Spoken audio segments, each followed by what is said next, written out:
Aujourd'hui, nous racontons une histoire troublante. Une histoire qui dépasse le simple cadre du sport ou des réseaux sociaux. Une histoire qui fait froid dans le dos.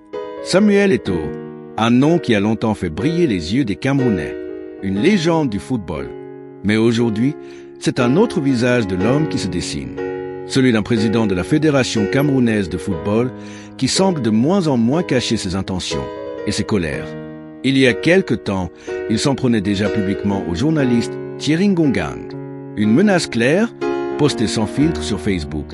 Mais cette fois-ci, c'est Marlène Envoutou qui serait devenue sa nouvelle cible. Selon elle, Samuel Eto'o se serait rendu en France juste devant chez elle. Là, il aurait pris une photo qu'il a lui-même publiée. Une photo accompagnée d'un message lourd de sous-entendus. Je serai là un jour au réveil.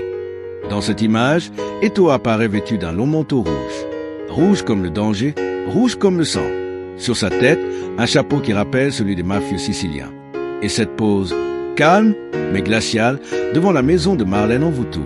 Comme un message silencieux, mais terriblement parlant. Certains y voient une mise en scène. D'autres, un avertissement. Mais une chose est sûre, ce message n'est pas anodin.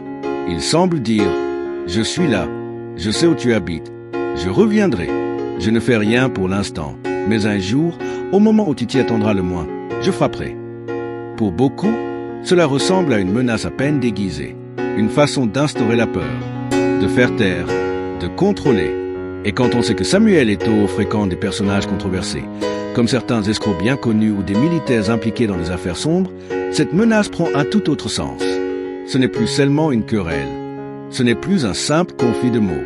C'est l'histoire d'une peur réelle, celle d'une femme, d'une citoyenne, d'une voix qu'on voudrait peut-être faire taire.